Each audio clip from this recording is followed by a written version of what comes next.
Up दीपो भव, अपना दीपक स्वयं बनो। इसलिए मैं कह रहा हूं सबसे पहली रोशनी आइडिया ऑफ इंडिया की तथागत बुद्ध है।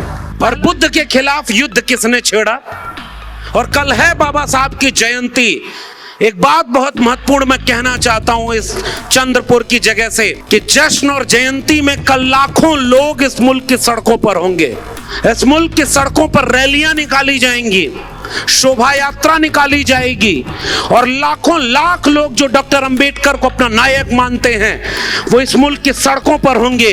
लेकिन मैं एक बात कहता हूं कि उनमें से सारी पुलिस हटाकर देख लेना, एक पत्थर और एक उत्तेजक नारा भी पूरे देश में कहीं नहीं लगेगा, क्योंकि अंबेडकर को मानने वाले लोग कभी हिंसा नहीं करते, वो मोहब्बत का पाठ पढ़ाने निकलेंगे। और इसी मुल्क में आप जाकर पूरे देश में देखिए, और मेरे उत्तर प्रदेश बिहार में धर्म के नाम पर जो रैली निकाली जा रही है उसमें रोज दंगा हो रहा है। ये कैसा धर्म का देश आप बनाना चाह रहे हैं? दुनिया में सोने की चिड़िया कह करके अपने पीठ थपथपाने वाले लोग, इस मुल्क को आज एक धर्म के रंग में रंगने वाले लोग मेरी इस बात का जवाब दें कि फूले साहब सावित्रीबाई फूले को तैयार किया, पढ़ाया लिखाया, और उन दोनों ने मिलकर जब पहला स्कूल खोला तो उस स्कूल खोलने के खिलाफ कौन लोग खड़े थे?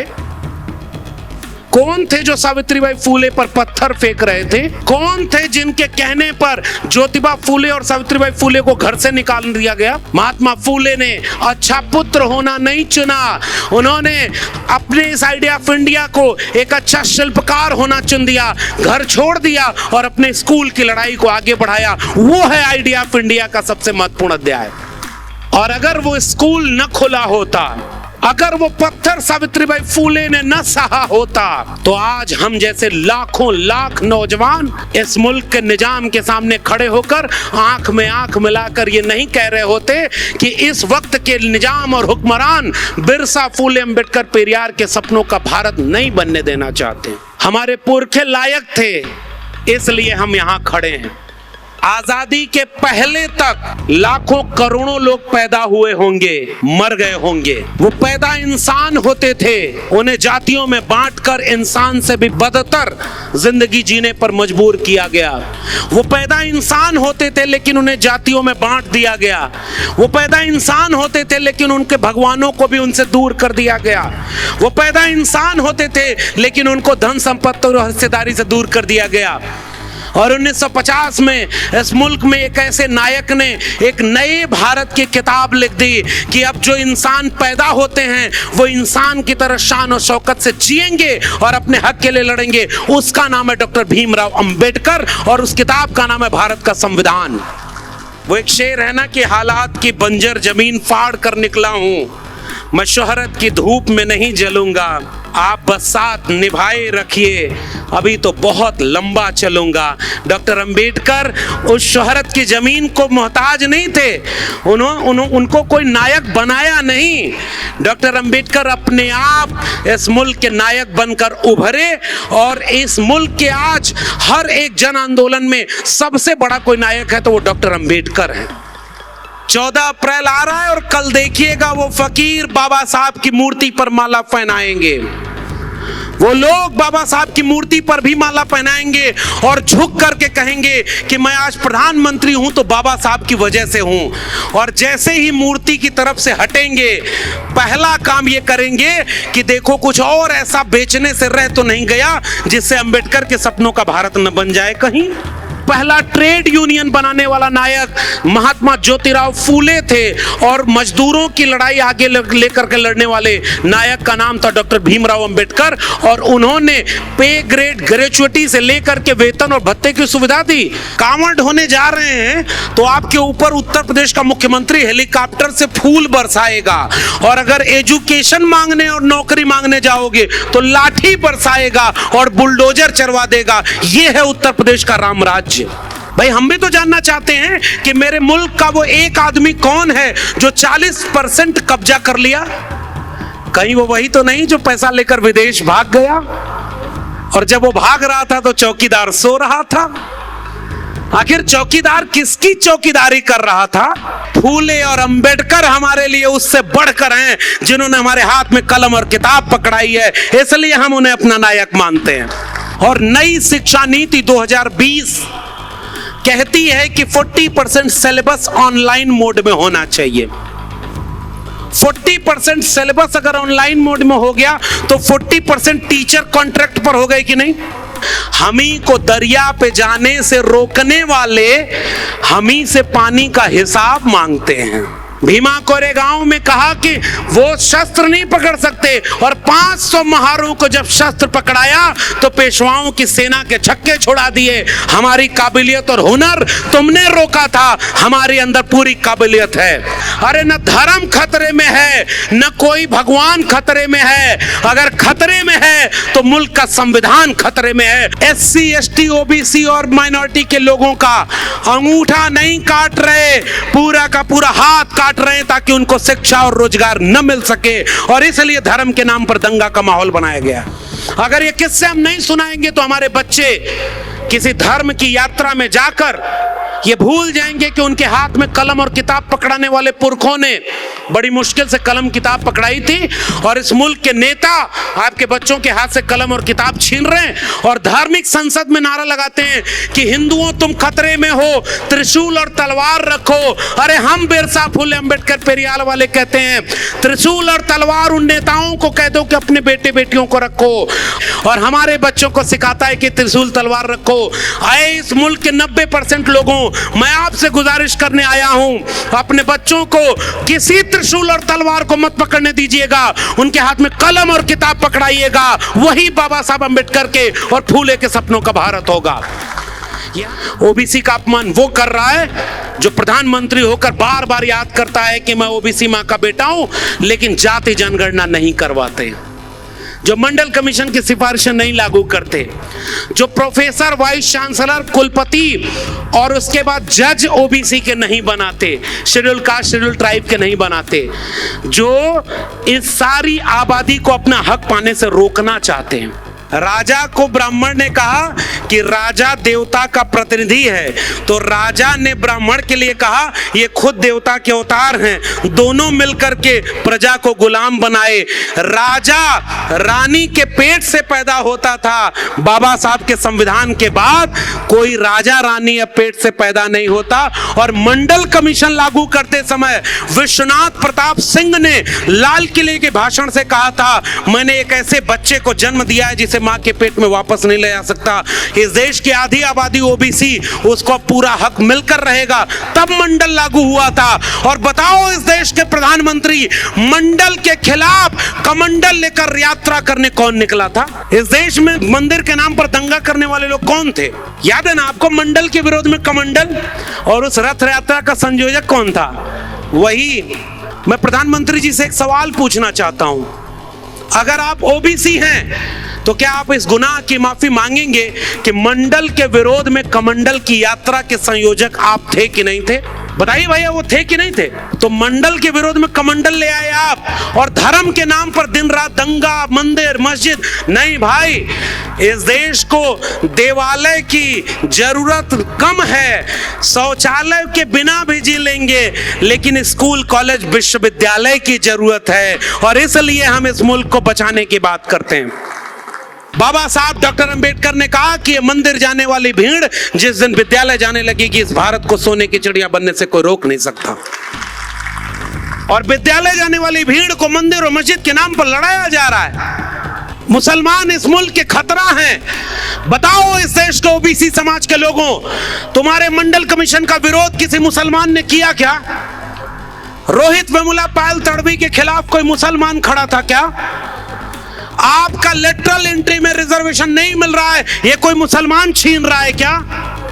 सरकारी शिक्षा और सरकारी नौकरी को प्राइवेट हाथों में बेचकर आपका आरक्षण खत्म कर दिया गया, ये कोई मुसलमान कर रहा है क्या? आपके बच्चों की शिक्षा को प्राइवेट हाथों में बेच करके अंबानी अडानी का गुलाम बना दिया गया। लाखों रुपए में डिग्रियां बिकेंगी, जिसकी जेब में पैसा होगा उसके बच्चे पढ़ेंगे, जिसकी जेब में पैसा नहीं होगा उसके बच्चे नहीं पढ़ेंगे। ये कोई मुसलमान कर रहा है क्या?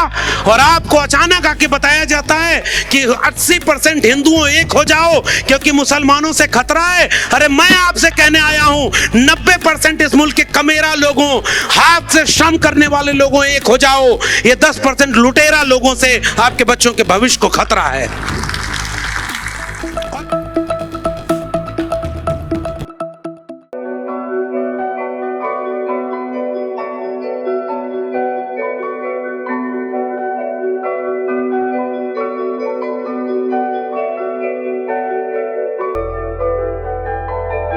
मला मराठी येत नाही और इतना सीखा है माफी मांगने के लिए कि मुझे मराठी आती तो मैं उसमें बात करता आपसे, मगर मैं सबसे पहले ये खेद जताते हुए हिंदी में अपनी बात रखना चाहूंगा। अप्रैल का ये महीना बहुत खास है। चंद्रपुर, जहां हम इस समय इस कार्यक्रम में मौजूद हैं, इसकी भी एक ऐतिहासिक अहमियत है, इस जगह की भी। अक्सर देश भर के लोग मुझसे एक सवाल करते हैं कि ये बहुजन के मायने क्या हैं, कौन है बहुजन। हम कोशिश करते हैं कि ये तथागत बुद्ध से आया हुआ एक शब्द है और तथागत बुद्ध से होते हुए फूले, अंबेडकर, पेरियार से होते हुए मान्यवर कांशीराम तक, ये इस मुल्क में वंचित शोषित कर दिए गई जमात के एकजुटता का एक ऐसा शब्द है जिसमें इस मुल्क के 90% आवाम शामिल है, जो भी हाथ से श्रम करता है, जिनके पुरखों ने इस मुल्क को रहने लायक बनाया है और जिनको इस मुल्क में हक हुकूक हिस्सेदारी से वंचित कर दिया गया है, वो सब बहुजन हैं। और अगर ये सब बहुजन हैं, SC, ST, OBC, पसमानदा, सारे लोग मिलकर के, महिलाएं, तो मुझे लगता है कि जो ये अप्रैल का महीना है, मार्च और अप्रैल का, ये अपने आप में एक मैसेज देता है कि हम सब कैसे एक हैं। 11 अप्रैल महात्मा ज्योतिराव गोविंदराव फूले की जयंती। आज 13 अप्रैल OBC की बिखरी हुई 3743 जातियों को एक सूत्र में बांधकर इस मुल्क की आधी आबादी से ज्यादा OBC को हक हुकूक व न्याय दिलाने वाले बिंदेश्वरी प्रसाद मंडल यानी BP मंडल की आज स्मृति दिवस है, 13 अप्रैल। और कल 14 अप्रैल विश्व रत्न, इंसानों के इस दुनिया को इंसानियत का पाठ पढ़ाकर सबको बराबर करने वाले नायक बाबा साहब डॉक्टर भीमराव अंबेडकर की जयंती है। और मुझे लगता है कि यह रिश्ता अपने आप में कहता है कि हम सब एक हैं। हमारी पहचान अलग हो सकती है। मैं OBC समाज के बीच से आ सकता हूं, कोई शेड्यूल ट्राइब है, कोई शेड्यूल कास्ट है। इन सब के बीच रिश्ता अगर कुछ है तो वो दर्द का रिश्ता है। और अगर हम सब का दर्द एक है तो हम सब की दवा भी एक होगी। इसलिए हम मिल करके इस बहुजन टर्म को साकार करते हुए इस मुल्क में हक हुकूक व बराबरी की लड़ाई लड़ रहे हैं। और इसलिए मैं बधाई दूंगा बहुजन समता पर्व के सभी आयोजकों को कि आपने इस बहुजन शब्द को समता के साथ जोड़ करके ये त्योहार और जश्न मनाने का काम किया। आज जिस वक्त हम लोग खड़े हैं और जिस दौर में हम ये बहुजन समता पर्व मना रहे हैं, मुझे लगता है कि इस लफ्ज समता के भी बहुत गहरे अर्थ हैं। अगर हम समता पर्व मना रहे हैं तो इसका मतलब कहीं ना कहीं तोड़ने वाले लोग भी काम कर रहे हैं, गैर बराबरी के लिए बांटने वाले लोग भी काम कर रहे हैं, और वो इस मुल्क में विषमता पैदा करना चाहते हैं। और हम इस मुल्क में समता की बात करते हैं। बहुजन के मायने क्या हैं? हम जिस मुल्क में रह रहे हैं, आइडिया ऑफ इंडिया, इस मुल्क में शुरुआत से सत्य, अहिंसा, करुणा, प्रेम और मोहब्बत का पाठ पढ़ाने वाले सबसे पहले अगर रोशनी मुझे कोई दिखती है तो वो तथागत बुद्ध की दिखती है, और वहां से ये पूरी लड़ाई शुरू होती है। उन्होंने सबसे पहले शुरुआत में ये बात कही कि इंसान इंसान बराबर होने चाहिए, और उन्होंने एक और बहुत महत्वपूर्ण बात कही जो मुझे बहुत प्रिय लगती है। मेरी कोशिश होगी कि मैं अपने इतिहास को याद करते हुए अपने वर्तमान चुनौतियों से भी आपको जोड़ने की कोशिश करूं, क्योंकि आज अगर हम चुनौती नहीं समझ पाए और इस मुल्क में अपने बहुजन समाज के सामने जो चुनौतियां उसको समझकर लोगों को समझा नहीं पाए, तो फिर हम ये बात जरूर कर लेंगे कि हमारे पुरखे लायक थे तो हमें यहां तक पहुंचा गए, और हमारी आने वाली पीढ़ी कहेगी कि हम जो पुरखों से हासिल था उसे बचा भी नहीं सके। इसलिए अपने पुरखों को याद करते हुए आज की चुनौतियों से भी लड़ना और उसे समझना जरूरी है। मेरा विषय आज के इस बातचीत में लिखा गया है, फूले शाहू अंबेडकर आणि आजचा ओबीसी समाज मंडल कमीशन व ओबीसी जनगणना। मैं अपने विषय पर आने के पहले एक बात कह रहा हूं, मैं क्यों तथागत बुद्ध को याद करता हूं? क्योंकि तथागत बुद्ध ने एक बात बहुत महत्वपूर्ण कही थी, और याद करिए आज से लगभग 2500 साल पहले उन्होंने कहा कि जब ये सारे इंसान बराबर, तो इन इंसानों के ऊपर कोई ईश्वर नहीं है, कोई आत्मा नहीं है, सब यहीं के हैं। यहीं का प्रज्ञाशील करुणा, विवेक और इन सब से निकली हुई वैज्ञानिक तार्किक चेतना, उसके जरिए उन्होंने समझाया कि इसके बाहर कोई नहीं। यहीं के लोगों ने हमें बांट करके कर्मकांड और अंधविश्वास में फंसाया है। तथागत बुद्ध से उनके लोगों ने पूछा कि आपका असली पैगाम क्या है?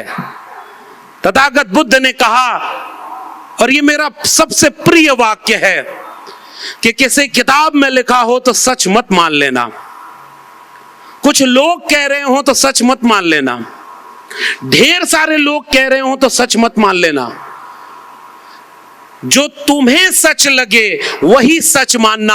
अप दीपो भव, अपना दीपक स्वयं बनो। इसलिए मैं कह रहा हूं सबसे पहली रोशनी आइडिया ऑफ इंडिया की तथागत बुद्ध हैं, और वहां से उन्होंने इंसानियत का पाठ इस मुल्क को पढ़ाया। ये एक युद्ध का दौर है साथियों। एक तरफ उनकी विचारधारा है जिनका नाम लेने से भी मैं इस मंच को हल्का नहीं करना चाहता, आप सब जानते हैं, और एक विचारधारा हमारी है जिसको हम शान से याद कर रहे हैं, और उसकी पहली मशाल तथागत बुद्ध थे। और बुद्ध के खिलाफ युद्ध किसने छेड़ा? आपने चूंकि ओबीसी वाले मुद्दे पर मुझे जोर देकर बोलने को कहा है, और ऐसे वक्त में कहा है जब इस देश का प्रधानमंत्री भी खुद को ओबीसी ही कहता है, तो मैं उसका फायदा उठाऊंगा और मैं ये सवाल पूछूंगा कि अगर अमेरिका में जाके इस देश के प्रधानमंत्री को यह कहना पड़ता है कि हम युद्ध के नहीं बुद्ध के देश हैं, तो हम यहां से सवाल पूछते हैं कि इस मुल्क के प्रधानमंत्री बताएं कि इस मुल्क में वापस लौटकर वो क्यों युद्ध बुद्ध के खिलाफ युद्ध छेड़े हुए हैं।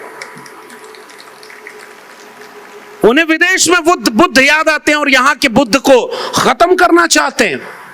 कैसे? इतिहास में भी दर्ज है कि बुद्ध के खिलाफ युद्ध किसने छेड़ा था, फिर भी वो विचारधारा वापस खड़ी होती है।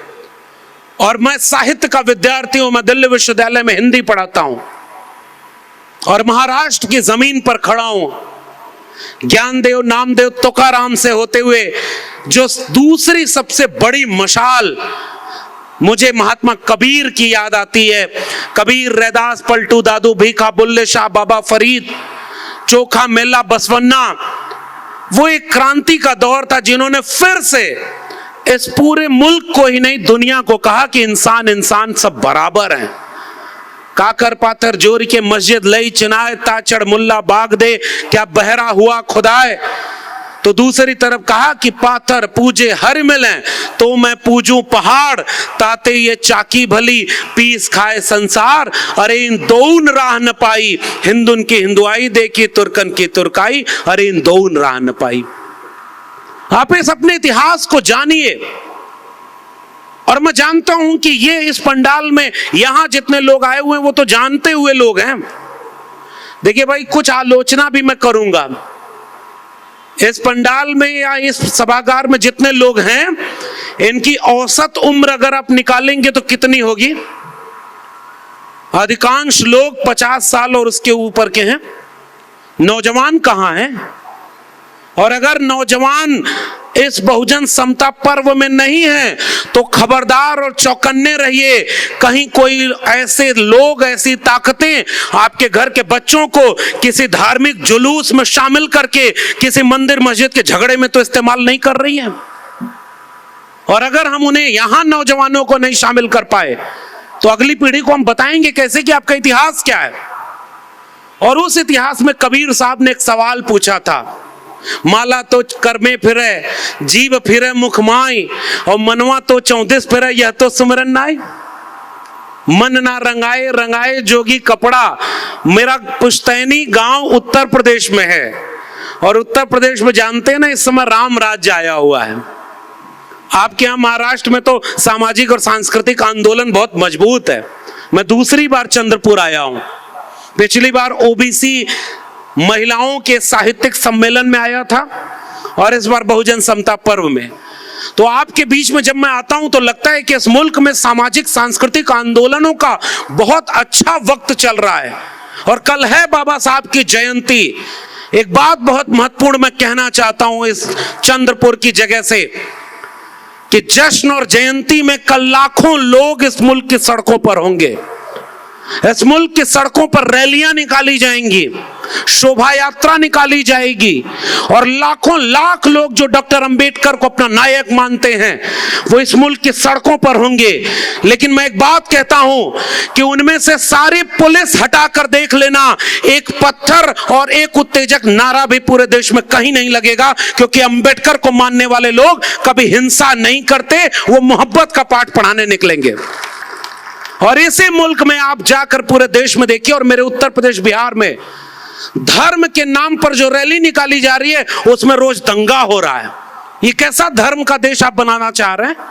और तब मैं वापस अपने इतिहास को याद कर रहा हूं, और इस पंडाल से इस बात को बाहर ले जाने की और उन नौजवानों को बताने की जरूरत है कि बुद्ध के बाद मैंने कबीर का अगर जिक्र किया तो वो इसलिए किया कि कबीर साहब ने इस विरासत को समझा था कि ये धर्म के नाम पर लड़ाने वाले लोग आपके बच्चों से आपका हक छीन रहे हैं। वो चोर चोरी करने जब आता है तो कहता है ना, कौवा कान लेके भाग गया, तो आपकी अविवेकी भीड़ तुरंत कौवे के पीछे चली जाती है। हमने अगर विवेक और चेतना संपन्न नहीं किया, और जिन पुरखों को हम याद करते हैं उन्होंने हमें प्रज्ञाशील करुणा और बुद्धि विवेक दिया कि कोई अगर झूठ से दूसरी तरफ दिखाए तो सच से अपने सच और हक की तरफ देखना। उन शख्सों का नाम है फूले, अंबेडकर और पेरियार। उन्होंने सच से हमें रूबरू कराया, और वो सच से रूबरू कराने का इतिहास कबीर साहब का भी है। और कबीर साहब ने कहा कि तुम कत बाभन हम कत सूद, और हम कत लोहू तुम कत दूध। एक बूंद ते सब उत्पन्ना, कौन बाभन कौन सूदा। तो जो anti caste movement Tathagata Buddha के यहां से चला था, वो एंटी कास्ट मूवमेंट 13वीं 14वीं 15वीं शताब्दी में इस आइडिया ऑफ इंडिया में फिर से एक आकार लेता है। वो क्या कहते हैं वहां कि भाई पूजी विप्रशील गुणहीना। रामचरितमानस वाला विवाद आप लोग सुने कि नहीं? उत्तर भारत में आजकल रामचरितमानस वाला एक विवाद चल रहा है, और उस विवाद में एक सवाल पूछा गया है कि ये क्यों कहा गया कि पूजी विप्र। विप्र मतलब जानते हैं कि नहीं? विप्र मतलब ब्राह्मण, और ब्राह्मण के लिए क्या कहा गया? मुखस्य जायते ब्राह्मण बाहुर नाम क्षत्रिय। दुनिया में इंसान एक तरह से पैदा होते हैं, ये ऐसा अकेला देश है जहां कोई मुख से पैदा हुआ, कोई भुजाओं से पैदा हो गया। अगर इस देश के प्रधानमंत्री को ये बातें बतानी ही है बाहर विदेशों में जाकर, तो उनको जाकर बता दें कि भाई तुम लोग हमसे बहुत पीछे हो, हमारे यहाँ कोई मुख से और कोई भुजाओं से भी पैदा होता है। भाई आप जाके अपनी वाहवाही लूटिए, शेर पाला है, लेकिन आप नहीं बता सकते ये सारी बातें, क्योंकि इस बातों पर दुनिया वाले हंसेंगे। और हम आपसे सवाल पूछने, हमारे पुरखों ने आपसे सवाल किया और उन्होंने कहा कि तुम कैसे कहते हो कि पूज्य विप्रशील गुणहीना शूद्र गुणगण ज्ञान प्रवीणा। तब हमारे पुरखे रविदास ने कहा कि पूज्य चरण चंडाल के जो होवे गुण प्रवीण। और ऐसे आइडिया ऑफ इंडिया में हम अपने इतिहास को अपनी नई पीढ़ी को जानने देना चाहते हैं, और उस इतिहास के खिलाफ फिर मूवमेंट खड़ा हुआ। और तीसरा दौर जब मैं देखता हूं तो वो दौर है महात्मा ज्योतिराव गोविंदराव फूले का। और फूले साहब को जब मैं पढ़ता हूं, जानने की कोशिश करता हूं, तो एक किस्सा मुझे याद आता है कि फूले साहब, पढ़ाई छूट गई, लोग जब पढ़ने जाते थे फूले साहब तो उनके घर पे जाकर के पिता को समझा दिया कि आपका बच्चा बिगड़ रहा है, क्योंकि जो घर पे ब्राह्मण आते थे उनसे वो तर्क करते थे। पढ़ाई छोड़वा दी। फिर दो लोग मिले, उन्होंने फिर से फूले साहब का नाम लिखवाया, पिताजी को समझाया। फूले साहब ने पढ़ाई की, फ्रेंच रिवॉल्यूशन और अमेरिकन रिवॉल्यूशन की किताबें पढ़ी, ज्ञान विज्ञान को पढ़ा समझा, और उसके बाद एक किताब कायदे की लिख दी, गुलामगिरी, कि गुलामों को गुलामी का एहसास करा दो, अपनी बेड़ियां वो खुद ब खुद तोड़ लेंगे। और इसलिए महात्मा फूले ने कोशिश क्या की, वो 18वीं शताब्दी का दौर, और महाराष्ट्र के लोगों, हमारे हिंदी साहित्य के इतिहास में दो नवजागरण पढ़ाया जाता है, एक बंगाल का नवजागरण और दूसरा महाराष्ट्र का नवजागरण। बंगाल के नवजागरण को ऐसे पढ़ाया जाता है कि जैसे सबसे प्रमुख वही है, और महाराष्ट्र के नवजागरण को इसलिए नहीं पढ़ाया जाता क्योंकि महाराष्ट्र के नवजागरण ने सबसे महत्वपूर्ण सवाल जो इस देश का था, एंटी कास्ट मूवमेंट का सवाल था, उसको एड्रेस कर रहा था। इसलिए आइडिया ऑफ इंडिया में महाराष्ट्र के नवजागरण को बाहर कर दिया गया, फूले साहब को सिलेबस में नहीं रखा गया, बाबा साहब की किताबें नहीं पब्लिश कराई गई। और ये आखिरी बात इस पूरे आइडिया ऑफ इंडिया की मेरी है कि जब फूले साहब ने शिवाजी पर लिखा शिवाजी का पंवाड़ा, किसान के ऊपर लिखा किसान का कोड़ा, और उससे आगे बढ़कर के तृतीय रत्न से लेकर के तमाम किताबें लिखी और क्रांति का आगाज किया। दुनिया में सोने की चिड़िया कहकर के अपने पीठ थपथपाने वाले लोग, इस मुल्क को आज एक धर्म के रंग में रंगने वाले लोग, मेरी इस बात का जवाब दें कि फूले साहब और उनके साथ में पहले उन्होंने सावित्रीबाई फूले को तैयार किया, पढ़ाया लिखाया, और उन दोनों ने मिलकर जब पहला स्कूल खोला तो उस स्कूल खोलने के खिलाफ कौन लोग खड़े थे? कौन थे जो सावित्रीबाई फूले पर पत्थर फेंक रहे थे? कौन थे जिनके कहने पर ज्योतिबा फूले और सावित्रीबाई फूले को घर से निकाल दिया गया? पिता को किसने भड़काया कि या तो तुम अपना स्कूल चुनो या अपना घर चुनो? महात्मा फूले ने अच्छा पुत्र होना नहीं चुना, उन्होंने अपने इस आइडिया ऑफ इंडिया को एक अच्छा शिल्पकार होना चुन दिया, घर छोड़ दिया और अपने स्कूल की लड़ाई को आगे बढ़ाया। वो है आइडिया ऑफ इंडिया का सबसे महत्वपूर्ण अध्याय। और अगर वो स्कूल न खुला होता, अगर वो पत्थर सावित्रीबाई फूले ने न सहा होता, तो आज हम जैसे लाखों लाख नौजवान इस मुल्क के निजाम के सामने खड़े होकर आंख में आंख मिलाकर ये नहीं कह रहे होते कि इस वक्त के निजाम और हुक्मरान बिरसा, फूले, अंबेडकर, पेरियार के सपनों का भारत नहीं बनने देना चाहते। हमारे पुरखे लायक थे, इसलिए हम यहां खड़े हैं। और फूले साहब को याद करते हुए मैं अपने विषय ओबीसी पर आ रहा हूं, और मैंने यही पहली बात की, घर घर अपने बच्चों को इस आइडिया ऑफ इंडिया को पढ़ाइए। क्यों फूले साहब को यह जातिगत अपमान झेलना पड़ा? क्यों छत्रपति शाहू जी महाराज को इस मुल्क में नायक नहीं माना गया? आप लोग जानते हैं, कुछ नाम मैं ले रहा हूं। लाला लाजपत राय, आप जानते हैं ना? बाल गंगाधर तिलक, लाला लाजपत राय, मदन मोहन मालवीय, ये सारे लोग जो अपने दिल में एक आरएसएस वाले हिंदू को रखते थे, उन सब को इतिहास की किताबों में पढ़ाया गया कि वो राष्ट्र नायक हैं। और इस देश में फूले, अंबेडकर, पेरियार को बहुत वक्त तक तो सिलेबस में नहीं पढ़ाया गया, जो असली राष्ट्र नायक थे। उनके दिल में तो एक धार्मिक चीज चल रही थी। और तब मैं आपसे पूछता हूं कि इस देश के नौजवानों को क्यों नहीं बताया गया कि इस देश की पहली जाति जनगणना कराने वाले और आरक्षण लागू करने वाले शख्स का नाम था छत्रपति शाहू जी महाराज। छत्रपति शाहू जी महाराज ने कोल्हापुर के अपने दरबार में जब जाति जनगणना कराई और पाया कि 70-75 उच्च पदों में से 65 पर केवल ब्राह्मण काबिज हैं। महाराष्ट्र के लोगों, हमसे बेहतर आप जानते होंगे। और मध्यवर्गीय पदों पर दरबार में 50 में से 45 केवल ब्राह्मण काबिज थे। तो उन्होंने पता लगाया कि भाई इनकी आबादी मेरे दरबार में कितनी है। पता चला 3-4% से ज्यादा नहीं। और दरबार के बाहर आबादी 3-4% और दरबार के भीतर आबादी 95 से 98%। छत्रपति शाहू जी महाराज ने 1902 में कहा कि इस मुल्क, इस अपने स्टेट में अब 50% गैर ब्राह्मणों को रिजर्वेशन लागू होगा। ये आइडिया ऑफ इंडिया का नया चैप्टर था जिसे आजादी के बाद नहीं पढ़ाया गया। और तब मैं आ रहा हूं कि इस आधी आबादी की बात क्यों, क्योंकि ओबीसी समाज के लोगों को भी ये इतिहास नहीं पढ़ाया गया कि फूले साहब ने क्यों ये बात लिखी कि गुलामगिरी से, गुलामों को गुलामी से मुक्ति, जब तक पाखंड और अंधविश्वास से मुक्ति नहीं होगी तब तक बराबरी का भारत नहीं बनेगा। और शाहू जी महाराज ने बराबरी का भारत बनाने के लिए अपना काम किया। और तीसरा वो चैप्टर आता है डॉक्टर भीमराव अंबेडकर का। आजादी के बाद इस मुल्क में, आजादी के पहले तक लाखों करोड़ों लोग पैदा हुए होंगे, मर गए होंगे। वो पैदा इंसान होते थे, उन्हें जातियों में बांटकर इंसान से भी बदतर जिंदगी जीने पर मजबूर किया गया। उनके गले में हांडी और पीठ पर झाड़ू बांध करके इस मुल्क में अपमानित किया गया। वो पैदा इंसान होते थे लेकिन उन्हें जातियों में बांट दिया गया। वो पैदा इंसान होते थे लेकिन उनके भगवानों को भी उनसे दूर कर दिया गया। वो पैदा इंसान होते थे लेकिन उनको धन संपत्ति और हिस्सेदारी से दूर कर दिया गया।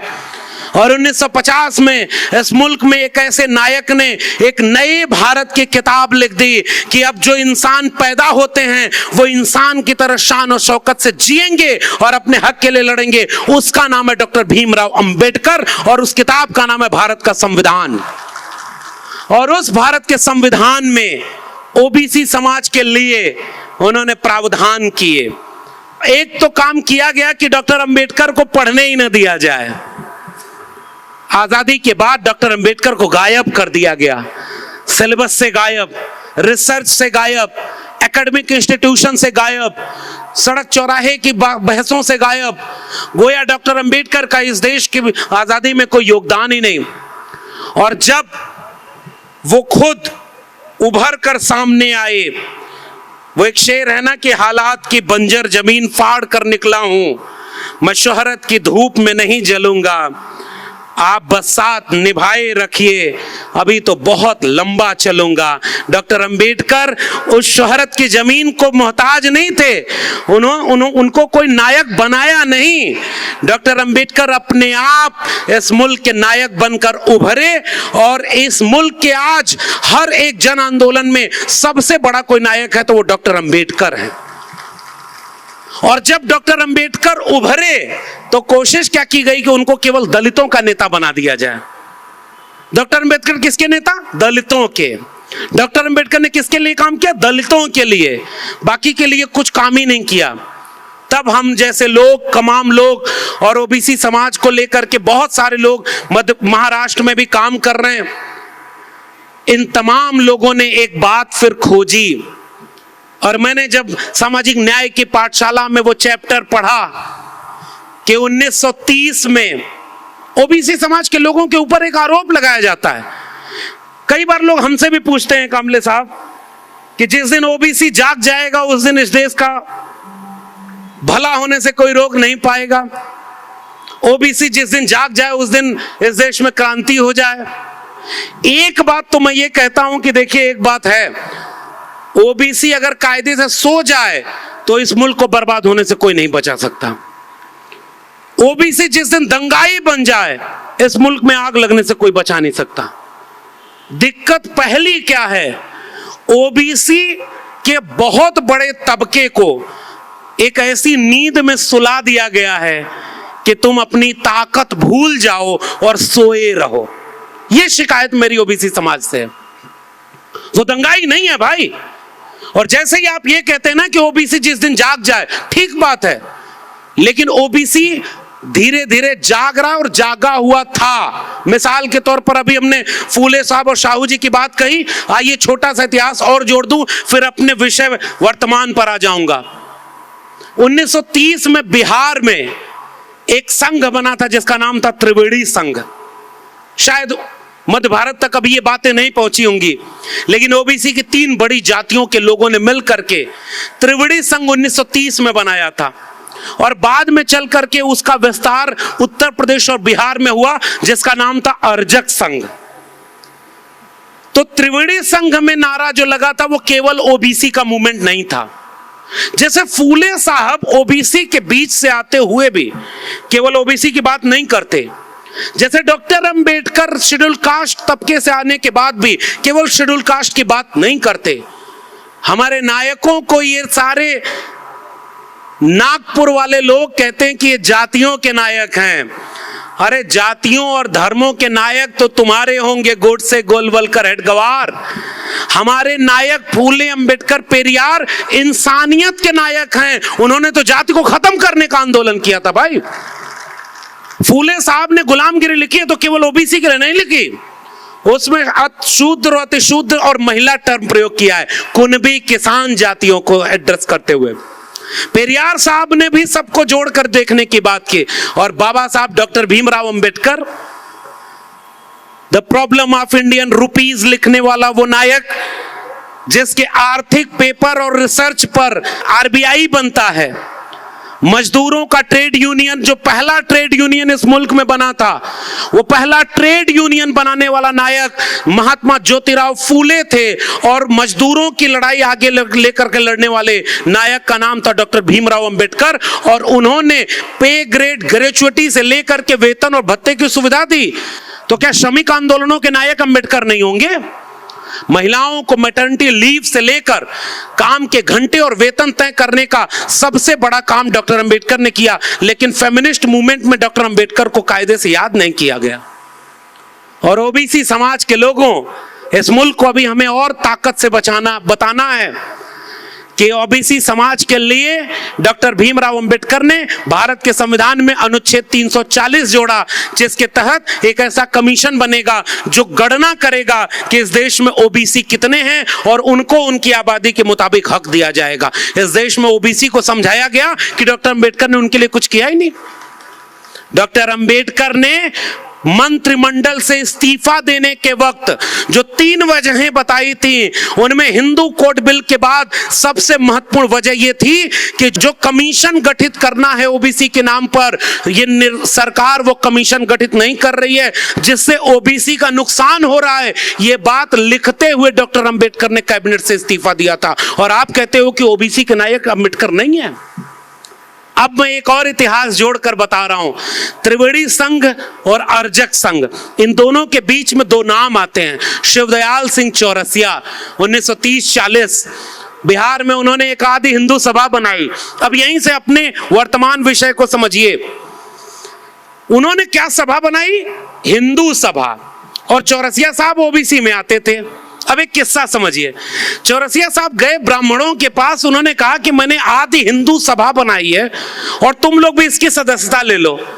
ब्राह्मणों ने नाराज होकर कहा कि हम हिंदू थोड़े ही हैं, हम तो आर्य हैं, तुमसे श्रेष्ठ हैं। चौरसिया साहब ने वो पन्ना वहीं फाड़ते हुए कहा कि अब तक तो समझते थे कि तुम भी हिंदू हम भी हिंदू, लेकिन अब समझ में आ गया कि अगर तुम आर्य हो तो जाओ, हम जब तुम भी हिंदू नहीं तो हम भी नहीं। उन्होंने बैकवर्ड क्लासेस और डिप्रेस्ड क्लासेस लीग का उत्तर भारत में गठन किया और उसके बाद पेरियार और डॉक्टर अंबेडकर को जोड़ करके, चंद्रिका प्रसाद जिज्ञासु और पेरियार ललई सिंह यादव को जोड़ करके 1948 और 1952 में 2 सम्मेलन हुए लखनऊ में। एक की अध्यक्षता डॉक्टर अंबेडकर ने की और दूसरे की अध्यक्षता पेरियार ने की थी।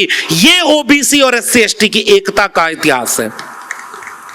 और यहां से मैं कह रहा हूं हम सब एक हैं। उन्हें लोगों को लड़ाया जा रहा है। और कैसे लड़ाया जा रहा है? ओबीसी को यह बात पहचानने ही नहीं दिया जाए। त्रिवेणी संघ का नारा अर्जक संघ तक आगे बढ़ा। और देखिए ये दर्शन आइडिया ऑफ इंडिया का, हमारे यहां समाजवादी आंदोलन चला और जिस बीपी मंडल की आज पुण्यतिथि है, उन बीपी मंडल को समाजवादी नेताओं की श्रृंखला में सबसे ऊपर माना जाता है। और यहां से देखिए कि क्या हमारी आज की लड़ाई है।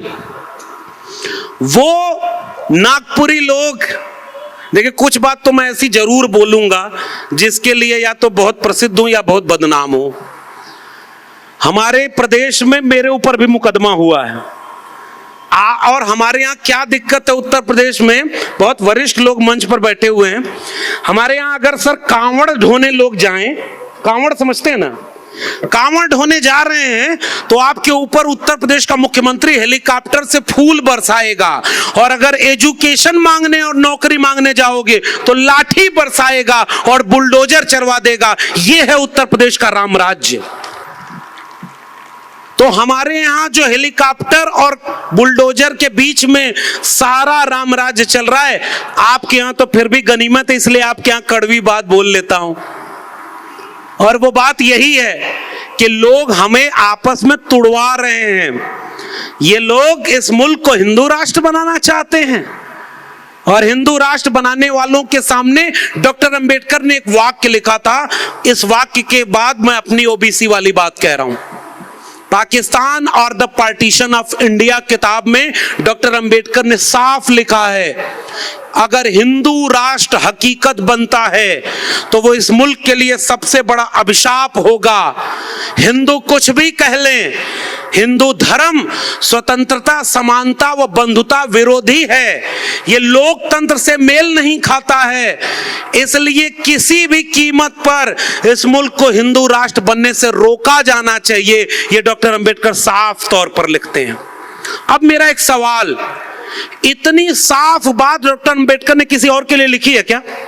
मैं आपसे पूछ रहा हूं, आप बताइए।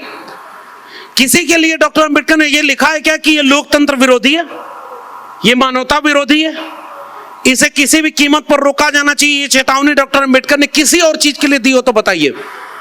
इसका मतलब डॉक्टर अंबेडकर को पता था कि इस मुल्क में कुछ दिन बाद ऐसे लोगों का भी सत्ता आएगी जो भारत के संविधान को तार तार करते हुए इस मुल्क को एक धर्म का राष्ट्र बनाने की कोशिश करेंगे। इसलिए मैं उन्हें अपना नायक मानता हूं कि हमारे नायक को पहले से पता था कि इस मुल्क के ऊपर सबसे बड़ा खतरा क्या है। और इसलिए वो लोग इंसान को इंसान से लड़ा रहे हैं। और हमारा दर्शन देखो, समाजवादी आंदोलन और त्रिवेणी संघ अर्जक संघ का नारा क्या था? 100 से कम न 1000 से ज्यादा, समाजवाद का यही तकाजा।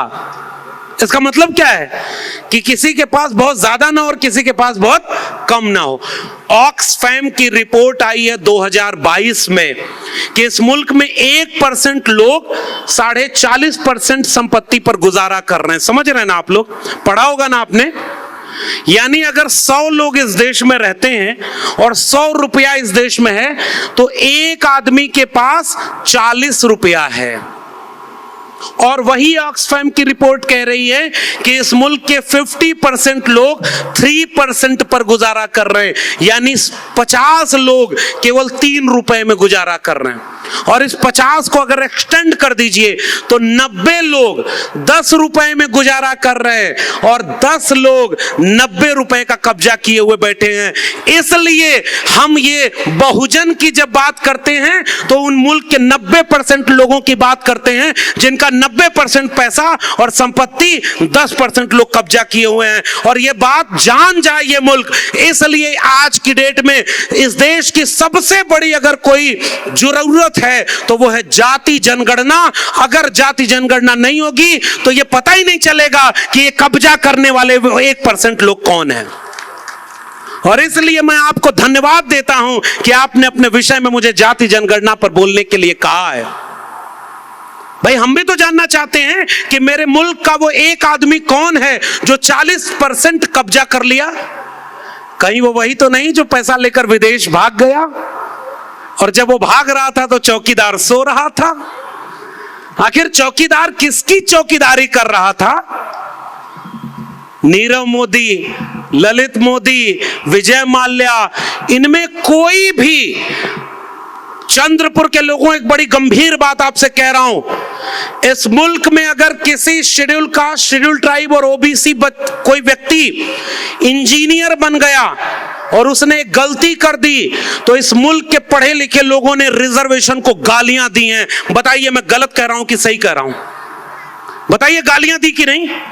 अगर एक SC ST OBC व्यक्ति से गलती हो जाए, एक डॉक्टर ने गलती की तो उन्होंने कहा ये शेड्यूल कास्ट, शेड्यूल ट्राइब और OBC के लोग मेरिट नहीं होती है, ये रिजर्वेशन से आए हैं, ये ऐसे होते ही हैं, और हमारे लोगों को गालियां दी।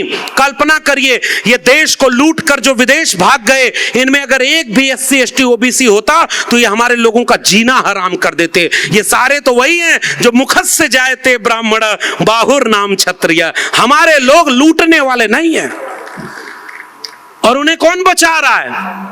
ये विदेश भाग गए ये लोग कौन हैं और किसका पैसा लेकर भाग गए? वो बेच रहे हैं भारत को। अब आइए कंटेम्पररी इंडिया की बात करते हैं। और एक ओबीसी प्रधानमंत्री, अरे भाई 75 साल में इस देश को प्रधानमंत्री कोई मिला तो उसने अपनी जाति क्यों बताई? इस देश के शेड्यूल कास्ट, शेड्यूल ट्राइब को एक अपमान और झेलना पड़ता है कि नहीं? वो हमारे ऊपर तोहमत लगाते हैं कि हम जातिवादी लोग हैं, हम जातिवाद करते हैं। बताइए सही कह रहा हूं गलत कह रहा हूं? वो हमें जातिवादी कहते हैं ना। ये बताओ कि गुजरात का मुख्यमंत्री रहने तक तुमने अपनी जाति नहीं बताई थी ना, और जब तुम्हें प्रधानमंत्री बनना हुआ तो दोनों हाथ फैलाकर कहे कि मैं ओबीसी मां का बेटा हूं, मुझे ओबीसी लोगों वोट दे दो, और ओबीसी लोग कहे कि अरे बेचारा चाय बेचने वाला, अब इसको हम प्रधानमंत्री बनाएंगे। कितना प्यारा नारा दिया था। वो बेच रहे हैं भारत को, मैं चैन से कैसे सो जाऊं, वो लूट रहे हैं भारत को, मैं चैन से कैसे रह जाऊं, सौगंध मुझे इस मिट्टी की, मैं देश नहीं बिकने दूंगा। और आप सब ओबीसी लोग उनको वोट दे दिए और उसके बाद वो चौकीदार शुरू किया। पहले रेल बेच दिया, किस प्लेटफॉर्म पर चाय बेची नहीं पता, किस ट्रेन में चाय बेची नहीं पता, उसे चाय बेचते किसी ने नहीं देखा, लेकिन उसके भक्त सब मान लेते हैं कि हाँ चाय बेचा, और वो रेल बेच दिया, देश बेच दिया, और उसके भक्त कहते हैं कहां कुछ बिक रहा है, अच्छे दिन तो आ गए हैं। उसने वो बारी बारी बेचना शुरू किया। बताओ चंद्रपुर के लोगों, आप सबसे जागरूक लोग हो, इस देश में सबसे ज्यादा अगर कोई शेड्यूल कास्ट और शेड्यूल ट्राइब का कर्मचारी है तो वो सबसे बड़ा सरकारी संस्थान कौन है? रेलवे है कि नहीं? सबसे ज्यादा कर्मचारी आपके रेलवे में थे ना। और रेलवे को बेचने का मतलब समझ रहे हैं? वो आपके जितने लोगों को नौकरी मिली थी सबकी नौकरी खत्म। रेल बिक गई, बैंक बिक गया, LIC बिक गई, और नवरत्न कंपनियां बिक गई, BSNL बिक गया। सारा बारी बारी करते बेचते चले जा रहे। और उसके बाद उस फकीर ने एक बात कह दी है कि मेरा क्या है जी, मैं तो फकीर आदमी हूं, झोला लेके चल दूंगा। चंद्रपुर के लोगों, मैं आपसे पूछने आया हूं, हमारे आपके बच्चों का क्या होगा अगर ये सारा कुछ बिक गया तो? ये सवाल हमारा है कि नहीं? उस झोले में वो फकीर क्या क्या भर रहा है? मैं एक बात कहने आया हूं, वो शिक्षा को भर रहा है। मैं दिल्ली विश्वविद्यालय का एक प्रोफेसर ठेके पर प्रोफेसर हूं, आज हूं कल नहीं रहूंगा, कोई भरोसा नहीं है, कुछ भी स्थायी नहीं है इस देश में। और वो शिक्षा को कैसे बेच रहा है एक वाक्य में समझिएगा। और तब मैं मंडल कमीशन पर आता हूं। इस देश में जब महात्मा फूले और जो सावित्रीबाई फूले ने स्कूल खोला तो ब्राह्मणों ने इसी महाराष्ट्र सतारा पुणे भिड़ेवाला में बड़े बड़े पोस्टर लगाए थे कि ये धर्म का अपमान कर रहा है, ये शूद्र बच्चों को पढ़ाएगा और महिलाओं को पढ़ाएगा। तुम्हारा कैसा धर्म जिसमें हमें इंसान ही नहीं समझा गया और हमें पढ़ने से रोका गया? वो धर्म हमारा था क्या? वो भगवान अगर हमारा था तो वो मूर्ति से बाहर आकर क्यों नहीं कहा ब्राह्मण को कि ये शूद्र भी हमारा है, इसको पढ़ने का हक चाहिए? और अगर तुम्हारे भगवान ने हमें पढ़ने का हक नहीं दिलाया तो वो भगवान हमारा कैसे हुआ? और भारत के लोग तो कहते हैं फूले और अंबेडकर हमारे लिए उससे बढ़कर हैं जिन्होंने हमारे हाथ में कलम और किताब पकड़ाई है, इसलिए हम उन्हें अपना नायक मानते हैं। और वो स्कूल खोलना एक क्रांति थी। और उसके बाद आजादी के बाद नए लोग जब पढ़ना शुरू किए तो रिजर्वेशन लागू नहीं किया। 2019 तक अब आइए मैं इस ओबीसी प्रधानमंत्री के सामने ओबीसी की बात रखता हूं। दोनों हाथ फैला करके उसने कहा ना कि मैं ओबीसी मां का बेटा हूं। उसने कहा ना कि कैबिनेट में मैंने 27% ओबीसी मंत्री बना दिए। 14 अप्रैल आ रहा है और कल देखिएगा वो फकीर बाबा साहब की मूर्ति पर माला पहनाएंगे। वो लोग बाबा साहब की मूर्ति पर भी माला पहनाएंगे और झुक करके कहेंगे कि मैं आज प्रधानमंत्री हूं तो बाबा साहब की वजह से हूं। और जैसे ही मूर्ति की तरफ से हटेंगे पहला काम ये करेंगे कि देखो कुछ और ऐसा बेचने से रह तो नहीं गया जिससे अंबेडकर के सपनों का भारत न बन जाए कहीं।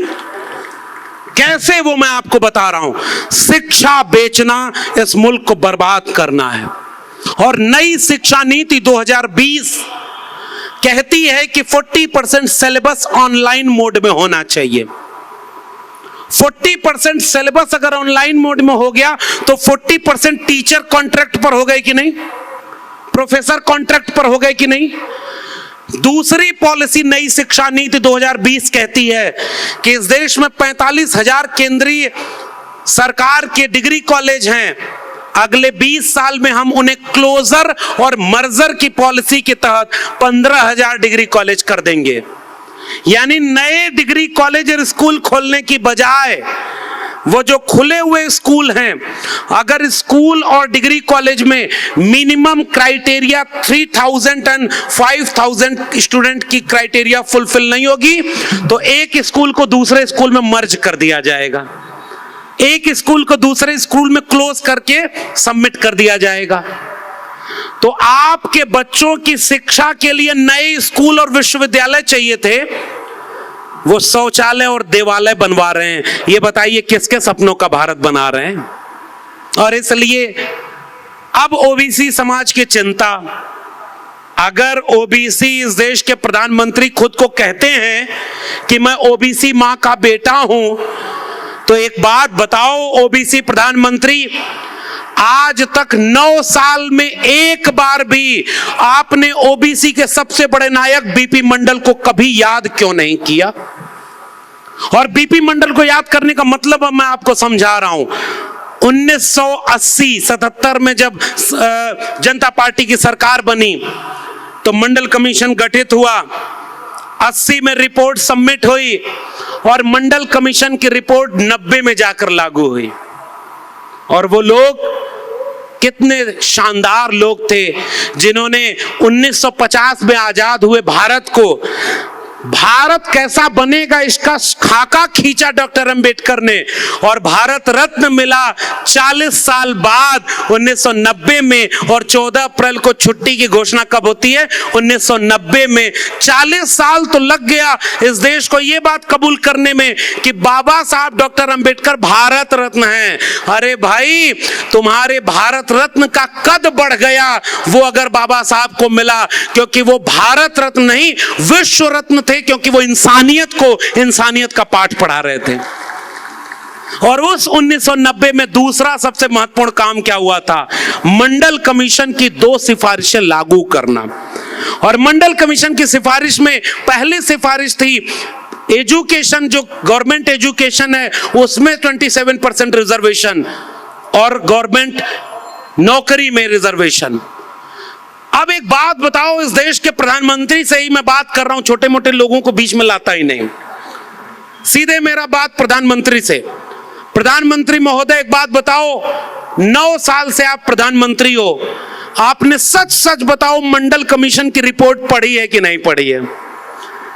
मैं मानता हूं कि आपने इंटायर पॉलिटिकल साइंस में डिग्री ली है, और मैं ये भी कह रहा हूं कि प्रधानमंत्री की डिग्री फेक नहीं है।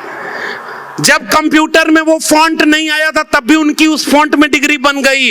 मैं प्रधानमंत्री पर कोई सवाल नहीं पूछ रहा, मैं प्रधानमंत्री से एक सवाल कर रहा हूं, बताओ मंडल कमीशन की रिपोर्ट आपने पढ़ी है कि नहीं पढ़ी है? और अगर पढ़ी है तो बताओ उसमें लिखा है कि नहीं कि इस मुल्क के 52% आबादी, 52% लोग ओबीसी हैं, 3743 जातियां ओबीसी की हैं। और 1993 में जब इंदिरा साहनी जजमेंट के बाद यह नियम बना कि चूंकि अपर लिमिट सुप्रीम कोर्ट ने तय कर दी कि 50% से ज्यादा रिजर्वेशन ओबीसी को सब मिलाकर नहीं हो सकता, तो ओबीसी को रिजर्वेशन कितना मिला? जोर से बोलिए, कितना मिला? 27% मिला। और मंडल कमीशन की सिफारिश कर रही है अगर ओबीसी के साथ न्याय करना है तो इस रिजर्वेशन को उतना करना होगा जितनी ओबीसी की पॉपुलेशन है। लिखा है कि नहीं मंडल कमीशन में? अब इस देश के प्रधानमंत्री फकीर साहब मुझे जवाब दें, अगर आप ओबीसी के हितैषी हो तो जैसे ही आपने 10% सुदामा कोटा ईडब्ल्यूएस लागू कर दिया तो 50% अपर लिमिट खत्म हो गई कि नहीं हो गई? बताइए भाई जोर से। अगर 10% सुदामा कोटा समझ रहे हैं ना? सुदामा का कहानी जानते हैं? अरे वो एक गरीब ब्राह्मण एक गांव में रहा करता था। ब्राह्मण गरीब हुआ तो उसके नाम के आगे लिखा गया कि एक गरीब ब्राह्मण था। इस मुल्क के SC ST OBC 90% गरीब बनाए गए और कभी इस देश में उनके नाम के आगे गरीब नहीं लिखा गया, क्योंकि मान लिया गया था कि ये लोग तो ऐसे ही कंगाल लोग हैं। हमारे लिटरेचर में भी हमें अपमानित किया गया। तब मैं इस मुल्क के निजाम से पूछता हूं, अगर आपने 10% EWS रिजर्वेशन लागू कर दिया है तो आज इस देश के प्रधानमंत्री घोषणा करें कि ओबीसी की 52% आबादी को 52% रिजर्वेशन लागू करते हैं। अगर नहीं करते हो तो हम आपको फेक ओबीसी कहते रहेंगे। और अगर 52% रिजर्वेशन लागू नहीं कर रहे तो एक काम और कर लो, जरा गिन लो कि कितने ओबीसी हैं। भाई गिनती करोगे? इस देश में कितनी भेड़ बकरियां हैं आप गूगल करिए तो मिल जाएगा। इस देश में कितने पेड़ पौधे हैं आप गूगल करिए तो मिल जाएगा। इस देश में कितने जानवर हैं ये पता लगाइए तो मिल जाएगा। इस देश में कितने SC ST OBC, SC ST की तो गिनती होती है, कितने OBC और अपर कास्ट हैं इसकी जानकारी इस देश को नहीं है। अब एक बात बताइए, जाति जनगणना का मतलब समझा रहा हूं। कुछ लोग कहते हैं कि जाति जनगणना अगर होगी तो जातिवाद बढ़ जाएगा। So cute logic. इस देश का बंटवारा धर्म के नाम पर हुआ कि नहीं हुआ? और 1951 से इस देश की जनगणना में धर्म गिना जाता है कि नहीं जाता है? बताइए जोर से, धर्म गिनते हैं कि नहीं? अरे भाई, जब तक तुमने धर्म के नाम पर दंगाई राजनीति शुरू नहीं की थी तब तक इस देश में धर्म के नाम पर दंगे बहुत कम हुए। दंगे तो तब हुए जब तुमने धर्म की राजनीति शुरू की। गिनने से कोई दंगा और कोई बंटवारा नहीं होता। जैसे धर्म गिनते हो, जैसे भाषा गिनते हो, इस देश में भाषा के नाम पर राज्य बटे कि नहीं बटे? भाषा के नाम पर राज्य बटे और फिर भी भाषा गिनते हैं। धर्म के नाम पर देश बटा, फिर भी धर्म गिनते हैं। इंसान जाति के नाम पर बटा और वो जाति नहीं गिनते। ये धोखा है कि नहीं है? इसलिए हम कहते हैं कि जातियों के गिनने से जातिवाद नहीं बढ़ता, जातियों के न गिनने से जातिवाद बढ़ता है। क्योंकि रोहित वेमुला को जाति पूछ करके सांस्थानिक हत्या की गई। डॉक्टर पायल तड़वी, और अभी हाल का केस है महाराष्ट्र के लोगों, आप जानते होंगे, दर्शन सोलंकी नाम का एक लड़का था ना, IIT में पढ़ता था ना, लोग कहते थे कि जब नया भारत बनेगा तो अपने आप जातियां खत्म हो जाएंगी। ये बताओ सबसे अच्छे पढ़े लिखे लोग आईआईटी में होंगे कि नहीं? सबसे अच्छे पढ़े लिखे लोग ये यूनिवर्सिटीज में होंगे कि नहीं? मैं दिल्ली विश्वविद्यालय में हूं और साफ कह रहा हूं, इंटरव्यू में नंबर देने में भी जाति देखी जाती है। इंटरव्यू और वाइवा में नंबर देने में जाति देखते हो, और उसके बाद जाति के नाम पर इतना जलील करते हो कि दर्शन सोलंकी की सांस्थानिक हत्या होती है, तुम जातियां नहीं गिन रहे हो तब भी जातिवाद बढ़ रहा है। मेरा एक सुझाव इस देश के प्रधानमंत्री माने कि वो जाति जनगणना करा दो, और जितनी जिसकी संख्या भारी उसकी उतनी हिस्सेदारी करा दो। ये देखो, तुम्हें कहने की जरूरत नहीं पड़ेगी, जातिवाद खत्म हो जाएगा। बीमारी और हमारे ऊपर तोहमत। एक शेर पढ़ रहा हूं, हमी को दरिया पे जाने से रोकने वाले हमी से पानी का हिसाब मांगते हैं। कहते हैं कि हम मुल्क को कमजोर कर रहे हैं। ओबीसी प्रधानमंत्री महोदय, एक और जवाब दो। अगर जातियां नहीं गिने तो देश के 45 केंद्रीय विश्वविद्यालयों में एक भी प्रोफेसर 2019 तक ओबीसी का क्यों नहीं था? तुम कहते हो कि हमने राष्ट्रपति दलित बना दिए, हमने कैबिनेट मिनिस्टर दलित और ओबीसी बना दिया, हमने देखो नई राष्ट्रपति पहली आदिवासी महिला बना दिया। हम कहते हैं थैंक यू माय डियर फकीर, लेकिन मैं पूछना चाहता हूं कि लेटरल एंट्री से जो 400 ज्वाइंट सेक्रेटरी तुमने बनाए उसमें एक भी एससी एसटी ओबीसी क्यों नहीं है? हम तो ज्वाइंट सेक्रेटरी बनना चाहते हैं, तुम ये सांसद विधायक क्यों बना रहे हो? वो तो अपने दम पर बन जाएंगे। हमारे एक पुरखे ने जो यही महाराष्ट्र थोड़ा नाराज होकर गए थे, महाराष्ट्र वालों आप भी इसका मूल्यांकन करिए, मान्यवर कांशीराम। और मान्यवर कांशीराम ने एक किताब लिखी है चमचा युग, पढ़ा है आप लोगों ने? चमचा युग का एक वाक्य है, जिन्हें जवानी में चमचागिरी की लत लग जाती है उनकी पूरी उम्र दलाली में गुजर जाती है। हमारे लोग जो एससी और एसटी सीटों पर सांसद और विधायक बने, उन्होंने बंद आंखों से खुले तौर पर 2 अप्रैल के भारत बंद को चुपचाप देखा जब SC ST atrocity prevention act से छेड़खानी हुई थी। जब 13 पॉइंट रोस्टर आया था तो वो खामोश थे। जब पायल तड़वी का केस हुआ तो वो खामोश थे। जब हाथरस में एक बेटी को जिंदा उसकी लाश को आधी रात को पेट्रोल डालकर जला दिया तो वो खामोश थे। जब जितेंद्र मेघवाल को मारा गया तो वो खामोश थे। जब मटका छूने से मारा गया तो खामोश थे। जब इस देश के यूनिवर्सिटीज में बैठकर सारे इंटरव्यू एससी एसटी ओबीसी के नंबर काटे जा रहे हैं, वो खामोश हैं। लेटरल एंट्री में मैं आपसे कह रहा हूं, महाराष्ट्र के लोगों, चलो आरटीआई लगाते हैं। 400 लोगों को इस सरकार ने ज्वाइंट सेक्रेटरी बना दिया, उसमें एक भी एससी एसटी ओबीसी नहीं है। और जितने एससी एसटी ओबीसी लोग वहां सांसद और विधायक बन के बैठे हैं, वो चुपचाप खामोशी से ये सब देख रहे हैं कि नहीं? वो खामोश है कि नहीं? तो चमचा कौन हुआ? आपके समाज का वोट लेकर के हमारी बर्बादी का नजारा वो चुपचाप देख रहे हैं, और वो देखते हुए हमारे जुल्म और सितम को देख रहे हैं। हमारे बच्चे एजुकेशन से दूर हो रहे हैं, उन्हें नहीं दिखाई दे रहा। उन्हें नहीं दिखाई दे रहा कि नई शिक्षा नीति में शिक्षा बिक गई।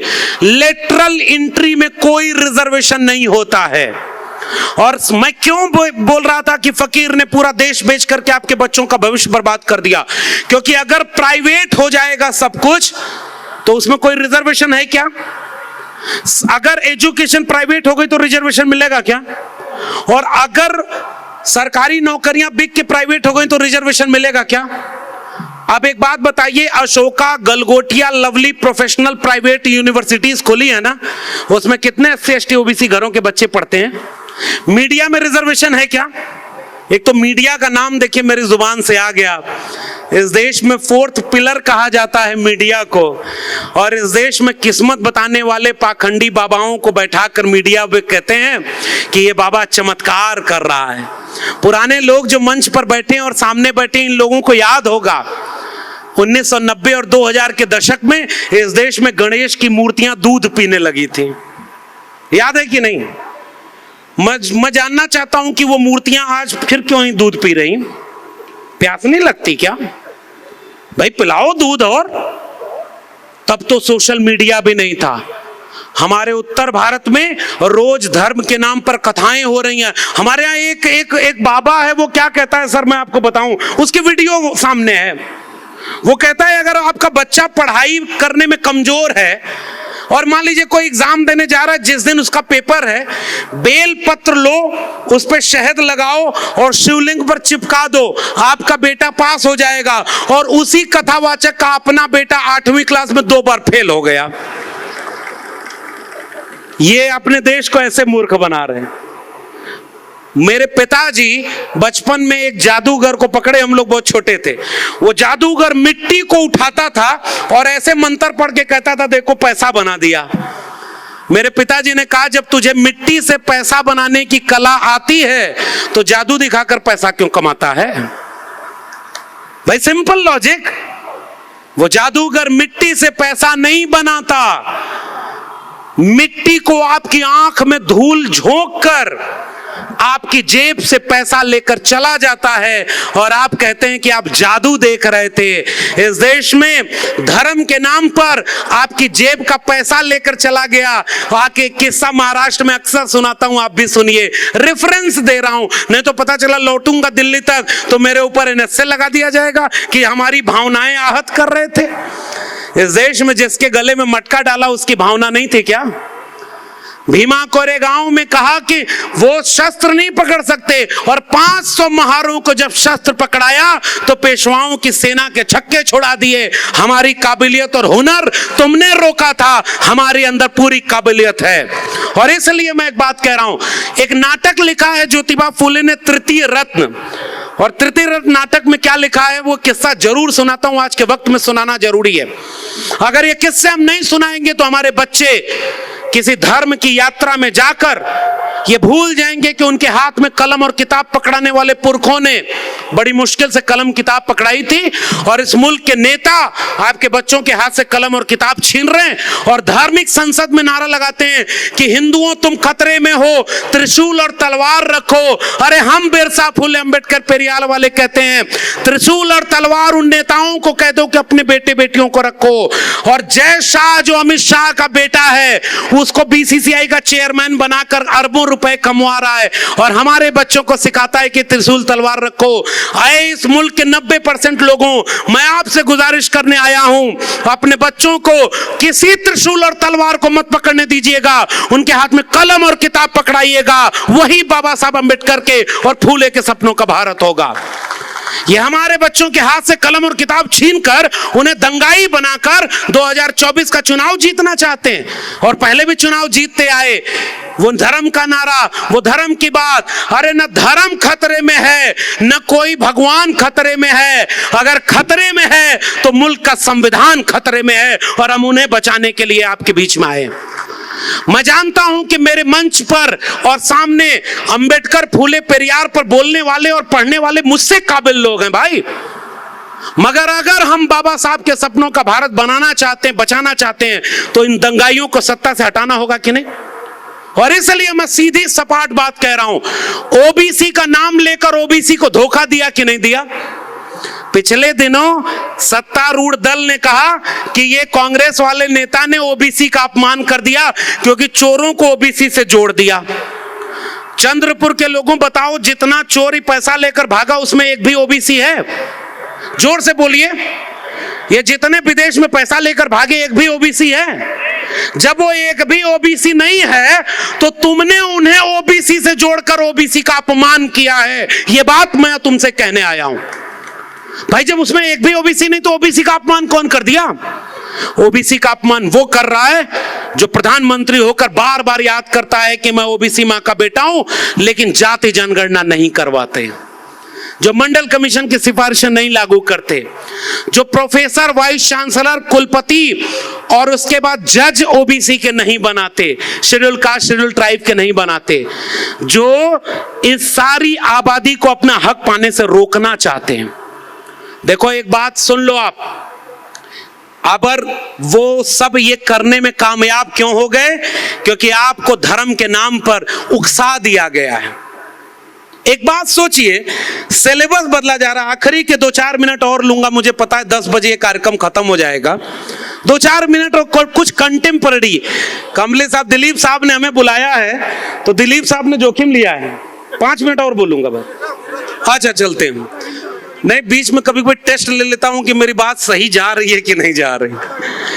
सिलेबस बदलने का किस्सा सुना आपने कि मुगलों का इतिहास नहीं पढ़ाएंगे? सुन रहे ना? अब सिलेबस में क्या लिखा जाएगा? महाराणा प्रताप बहुत बड़े योद्धा थे। विद्यार्थी पूछेगा कैसे, तो उन्होंने वो लिखेगा, टीचर पढ़ाएगा क्योंकि उन्होंने हल्दी घाटी का युद्ध लड़ा था। विद्यार्थी पूछेगा किससे, तो कहेंगे अन्याय से। फिर विद्यार्थी पूछेगा नहीं नहीं मतलब किसके खिलाफ लड़े थे, तो टीचर बोलेगा जुल्म के खिलाफ लड़े थे। तो विद्यार्थी कहेगा नहीं नहीं जुल्म कौन कर रहा था, तो टीचर बोलेगा एक राजा कर रहा था। तो विद्यार्थी पूछेगा राजा का क्या नाम था, तो टीचर बोलेगा आउट ऑफ सिलेबस है। आप समझिए, अरे भाई आप महाराणा प्रताप का इतिहास पढ़ाओगे बिना मुगलों से? अरे भाई लड़ाई कौन लड़ा? विद्यार्थी अगली क्लास में पूछा ताजमहल कौन बनवाया था, तो कहेंगे एक बादशाह बनवाया था। कहे क्या नाम था? कहा आउट ऑफ सिलेबस। आप क्या बनाना चाहते हैं इस देश को? किताबें तो हम चाहते हैं कि गोडसे, गोलवलकर और हेडगवार की भी किताब पढ़ें ताकि उनको उनकी भाषा में जवाब दें। हमारे पुरखे ने पहले मनुस्मृति पढ़ी और उसके बाद मनुस्मृति जलाई और उससे बेहतर किताब लिखी एनिहिलेशन ऑफ कास्ट, जाति का विनाश, और उसके बाद बाबा साहब ने, डॉक्टर अंबेडकर ने संविधान लिखा। हम कहते हैं कि सबको पढ़ने तो दो कम से कम, और जब पढ़ने दोगे तो ज्योतिबा फुले का एक नाटक पढ़ने दोगे। मैं रेफरेंस से बात कर रहा हूं। ज्योतिबा फुले एक नाटक लिखे जिसका नाम है तृतीय रत्न। आज की चुनौती, और ये चुनौती केवल ओबीसी की नहीं है, ये चुनौती शेड्यूल कास्ट, शेड्यूल ट्राइब और किसान, कमेरा, कुनबी जातियों की भी है। उस नाटक में महात्मा फुले एक बात कहते हैं। एक आदमी बहुत परेशान था और वो जब गया तो परेशान होकर उस जमाने में किसके पास गया? वही मुखत से जाते ब्राह्मण है भाई, देवता का अवतार जो यहां था। राजा को ब्राह्मण ने कहा कि राजा देवता का प्रतिनिधि है, तो राजा ने ब्राह्मण के लिए कहा ये खुद देवता के अवतार हैं, दोनों मिलकर के प्रजा को गुलाम बनाए। राजा रानी के पेट से पैदा होता था, बाबा साहब के संविधान के बाद कोई राजा रानी अब पेट से पैदा नहीं होता। और मंडल कमीशन लागू करते समय विश्वनाथ प्रताप सिंह ने लाल किले के भाषण से कहा था मैंने एक ऐसे बच्चे को जन्म दिया है जिसे मां के पेट में वापस नहीं ले आ सकता। इस देश की आधी आबादी ओबीसी, उसको पूरा हक मिलकर रहेगा। तब मंडल लागू हुआ था। और बताओ इस देश के प्रधानमंत्री मंडल के खिलाफ कमंडल लेकर यात्रा करने कौन निकला था? इस देश में मंदिर के नाम पर दंगा करने वाले लोग कौन थे? याद है ना आपको? मंडल के विरोध में कमंडल। और उस रथ यात्रा का संयोजक कौन था? वही जो बचपन में भगवा झंडा जब तालाब में गया तो बाल नरेंद्र को दिखा कि भगवा का अपमान हो रहा है, तालाब में बाल नरेंद्र कूद गया और भगवा झंडा ले आया, उसके साथ मगरमच्छ के बच्चे को भी दबा के ले आया। फिर 35 साल भीख मांग के गुजारा किया, फिर इंटायर पॉलिटिकल साइंस में डिग्री लिया और फिर एक दिन इस देश का प्रधानमंत्री बन गया। ये सिलेबस में पढ़ाया जाएगा। मैं कोई अपमान तो नहीं कर रहा हूं इस देश के प्रधानमंत्री का भाई, जो प्रधानमंत्री जी ने बोला है वही तो मैं याद दिला रहा हूं। मैं प्रधानमंत्री जी से एक सवाल पूछना चाहता हूं, अगर आप ओबीसी हैं तो क्या आप इस गुनाह की माफी मांगेंगे कि मंडल के विरोध में कमंडल की यात्रा के संयोजक आप थे कि नहीं थे? बताइए भैया, वो थे कि नहीं थे? तो मंडल के विरोध में कमंडल ले आए आप, और धर्म के नाम पर दिन रात दंगा, मंदिर, मस्जिद। नहीं भाई, इस देश को देवालय की जरूरत कम है, शौचालय के बिना भी जी लेंगे, लेकिन स्कूल, कॉलेज, विश्वविद्यालय की जरूरत है। और इसलिए हम इस मुल्क को बचाने की बात करते हैं। और अगर विद्यालय होगा तो तर्क विवेक होगा, कलम किताब होगी तो बच्चा सवाल पूछेगा। बच्चा सवाल पूछेगा तो वो जो बच्चा गया था, ज्योतिबा फुले तृतीय रत्न नाटक में लिखते हैं कि जब वो बहुत परेशान व्यक्ति गया ब्राह्मण के पास, तो उसने कहा कि मैं बहुत परेशान हूं। तो ब्राह्मण ने कहा लाओ मैं तुम्हारी जन्म पत्री देखता हूं। तो ब्राह्मण ने कहा कि यार तुम्हारा शनि ग्रह ठीक जगह पर नहीं है। क्या नहीं है? शनि ग्रह। शनि ग्रह को भी नहीं पता है कि उसके जगह बदल देने से धरती पर लोगों की किस्मत बदल जाती है। राहु केतु को पता ही नहीं है कि इस देश में, मंगल को पता ही नहीं कि कितनी शादियां उसके नाम पर टूट जाती हैं भारत में। तो उसने कहा कि शनि ग्रह ठीक नहीं है। तो कहा कैसे ठीक होगा?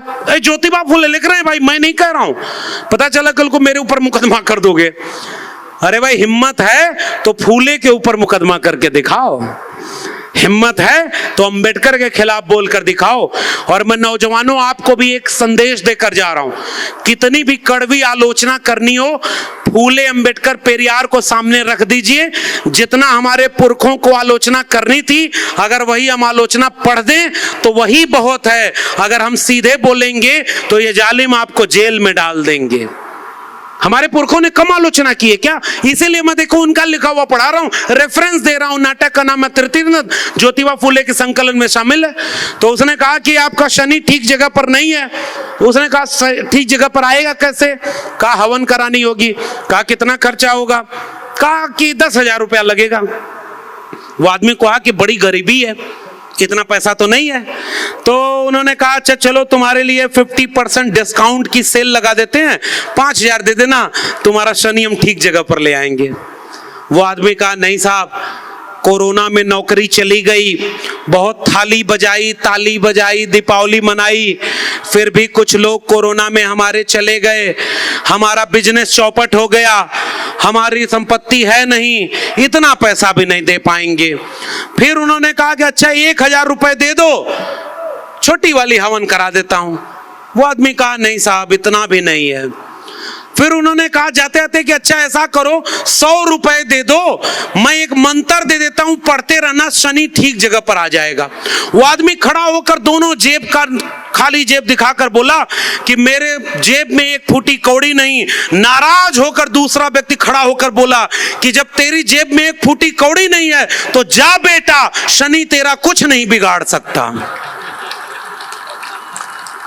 और ये मैं नहीं लिख रहा भाई, ये महात्मा फूले ने कहा है।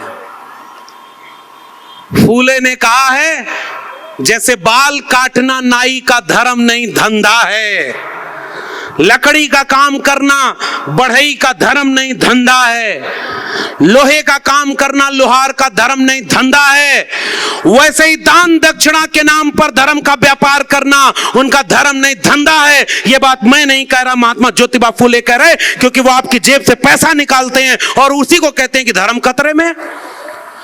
मैं आपसे गुजारिश करने वाला हूं, बाबा साहब डॉक्टर अंबेडकर ने कहा कि ये मंदिर जाने वाली भीड़ जिस दिन विद्यालय जाने लगेगी, इस भारत को सोने की चिड़िया बनने से कोई रोक नहीं सकता। और विद्यालय जाने वाली भीड़ को मंदिर और मस्जिद के नाम पर लड़ाया जा रहा है। मुसलमान इस मुल्क के खतरा हैं। बताओ इस देश के ओबीसी समाज के लोगों, तुम्हारे मंडल कमीशन का विरोध किसी मुसलमान ने किया क्या? रोहित वेमुला पायल तड़वी के खिलाफ कोई मुसलमान खड़ा था क्या? आपका लेटरल एंट्री में रिजर्वेशन नहीं मिल रहा है, ये कोई मुसलमान छीन रहा है क्या? सरकारी शिक्षा और सरकारी नौकरी को प्राइवेट हाथों में बेचकर आपका आरक्षण खत्म कर दिया गया, ये कोई मुसलमान कर रहा है क्या? आपके बच्चों की शिक्षा को प्राइवेट हाथों में बेच करके अंबानी अडानी का गुलाम बना दिया गया। लाखों रुपए में डिग्रियां बिकेंगी, जिसकी जेब में पैसा होगा उसके बच्चे पढ़ेंगे, जिसकी जेब में पैसा नहीं होगा उसके बच्चे नहीं पढ़ेंगे। ये कोई मुसलमान कर रहा है क्या? और आपको अचानक आके बताया जाता है कि 80% हिंदुओं एक हो जाओ क्योंकि मुसलमानों से खतरा है। अरे मैं आपसे कहने आया हूं 90% इस मुल्क के कमेरा लोगों, हाथ से श्रम करने वाले लोगों एक हो जाओ। ये 10% लुटेरा लोगों से आपके बच्चों के भविष्य को खतरा है। और केवल शिक्षा बचाओ। मैं इस देश के नेताओं के लिए कहना चाहता हूं, अगर इस देश में हिंदू धर्म खतरे में है तो अमित शाह का बेटा जय शाह हिंदू धर्म बचाने क्यों नहीं जाता? अगर इस देश में मंदिर और मस्जिद की लड़ाई लड़नी है तो जितने इनके सांसद विधायक हैं उनके बच्चे क्यों नहीं जाते?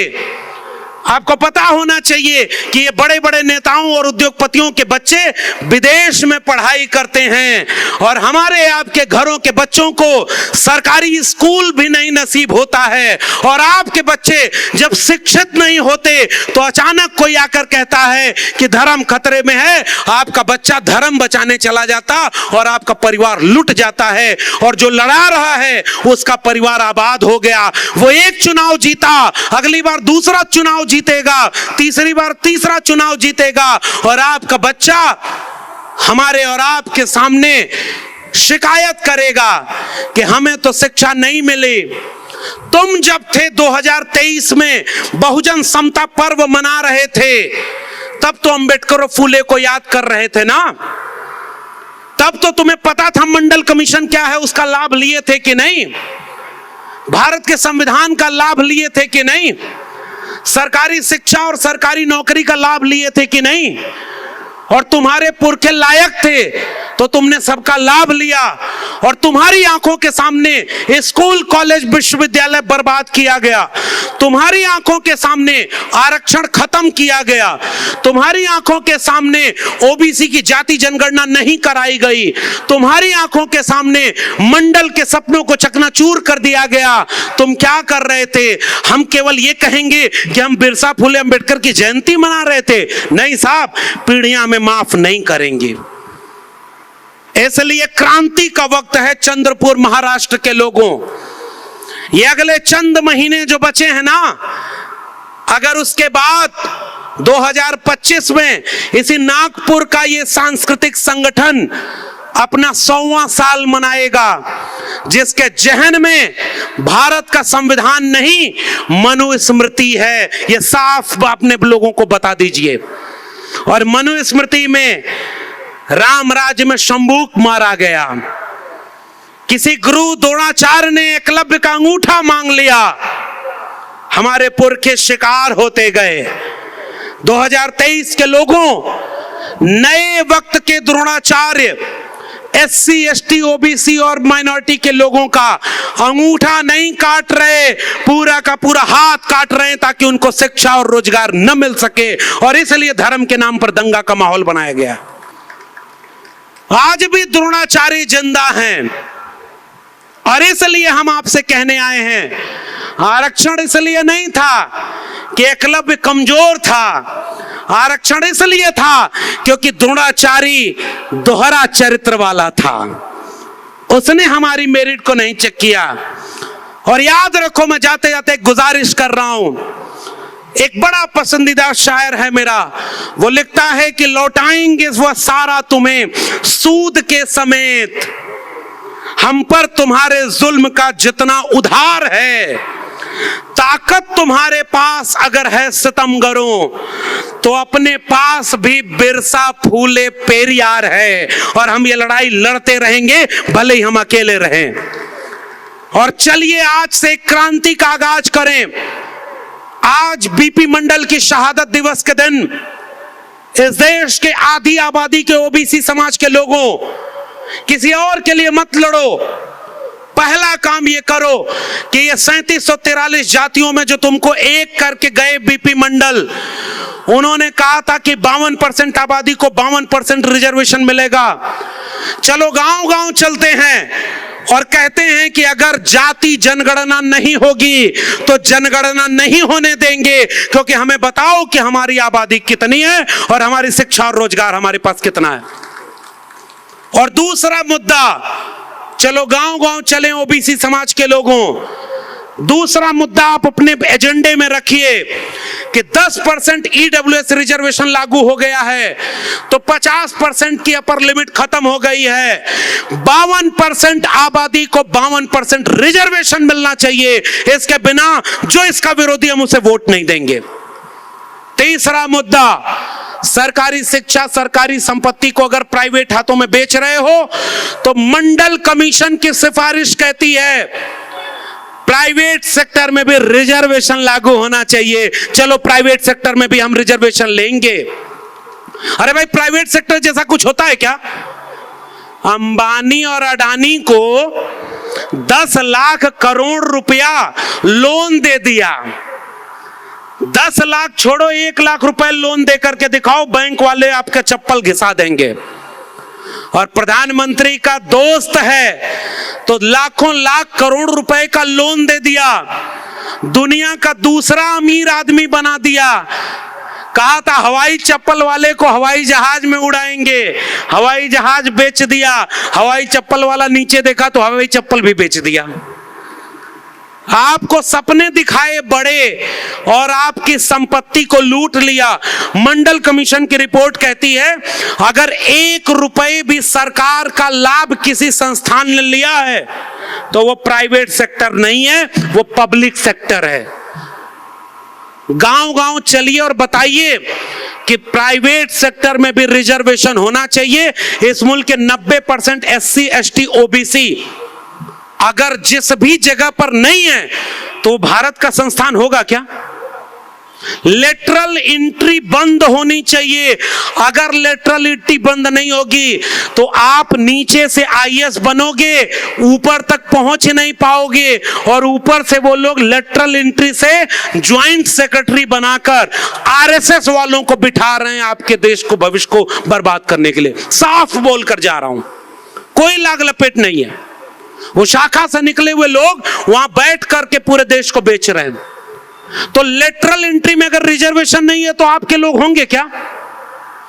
प्रमोशन में रिजर्वेशन मंडल कमीशन की अगली मांग थी। चलो इस देश के लोगों को कहें कि प्रमोशन में भी रिजर्वेशन लागू करना चाहिए।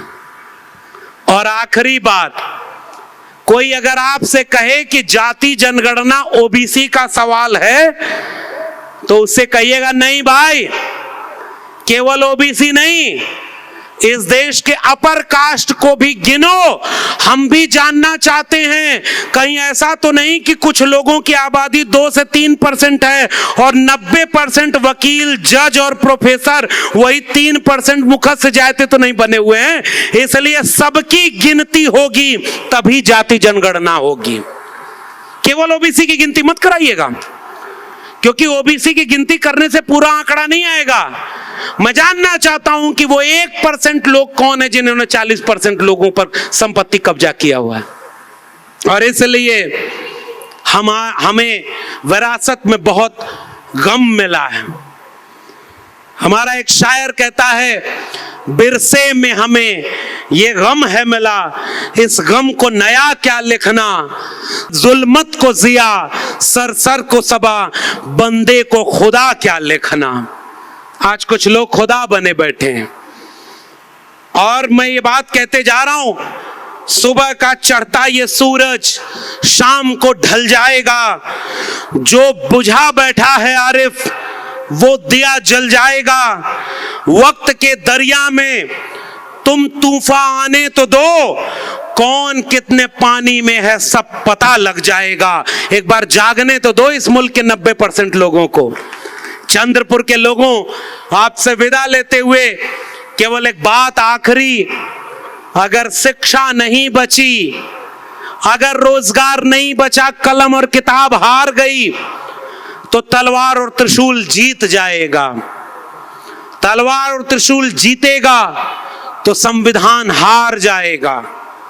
संविधान हारेगा, हमारे बच्चों का भविष्य खत्म हो जाएगा। हमारे बच्चे गुलाम पैदा होंगे और गुलाम ऐसे गुलाम होंगे कि पता नहीं फिर कोई फूले अंबेडकर पेरियार आएगा या नहीं आएगा। जब फूले काम कर रहे थे तो अकेले रहे होंगे। अंबेडकर के खिलाफ अंबेडकर के लोगों को खड़ा कर दिया गया, शाहू जी को बड़ा नहीं होने दिया गया, बीपी मंडल के खिलाफ कमंडल वाले आ गए, फिर भी हमारे पुरखों में दम था, वो लड़के हमें इतना कुछ सौंप गए। हम जाएंगे, हमारी आवाजें बहुत कम हैं, हम जानते हैं कि हमारी आवाजों को बहुत दूर तक नहीं सुना जाएगा। हम जानते हैं कि जागरूक लोग इस पंडाल में बैठे हुए हैं। इस 14 अप्रैल के बाद जाएंगे, थोड़ा थोड़ा काम करेंगे, लेकिन इस मुल्क को सांप्रदायिकता की आग से पता नहीं बचा पाएंगे कि नहीं। मुझे अफसोस होता है कि शायद हम कमजोर पड़ते जा रहे हैं। मुझे अफसोस होता है कि जालिम की ताकत बढ़ती जा रही है। मुझे अफसोस होता है कि हमारे लोग जालिम का साथ दे रहे हैं। मुझे अफसोस होता है कि ओबीसी, एससी, एसटी के लोग अपने बच्चों का भविष्य खत्म होता देखकर भी नहीं समझ पा रहे। मुझे अफसोस होता है कि मुल्क में नफरत की आग बढ़ाई जा रही है। चंद्रपुर के लोगों, आपने मुझ जैसे एक नाचीज को बुलाकर इतना सम्मान दिया। मैं जाते आते कोई गुजारिश करके जा रहा हूं, हम में कुछ नहीं है। कल और आएंगे नगमों की खिलती कलियां चुनने वाले, हमसे बेहतर कहने वाले, तुमसे बेहतर सुनने वाले, मगर ये कहने सुनने का मंच 2025 के बाद बचेगा कि नहीं बचेगा? अंबेडकर को मानने वालों, एक बार पता लगाना 2023 में कितनी जगह अंबेडकर रैली निकालने की परमिशन रद्द कर दी गई है। पता है कि नहीं आपको? आप अंबेडकर को भी नहीं याद कर सकते, आप फूले को भी नहीं याद कर सकते, आप पेरियार को भी नहीं याद कर सकते। कितने दिन हम बोलेंगे? कल को हमारे ऊपर मुकदमा, कल को हमारे ऊपर जेल, कल को हमारी बदनामी। इसे कोई बचा सकता है तो हम सब मिलकर बचा सकेंगे, क्योंकि हिसाब तो होगा, हम याद किए जाएंगे। अगर हम लड़ करके ये जंग बिरसा, फुले, अंबेडकर, पेरियार के सपनों का भारत बनाने में कामयाब हो गए तो आने वाली पीढ़ियों की नजर में शान से याद किए जाएंगे। अगर ये संविधान की और मंडल की जंग हम हार गए तो आने वाली पीढ़ियों की आंखों में हमारे लिए शर्म होगी, मगर हम याद किए जाएंगे।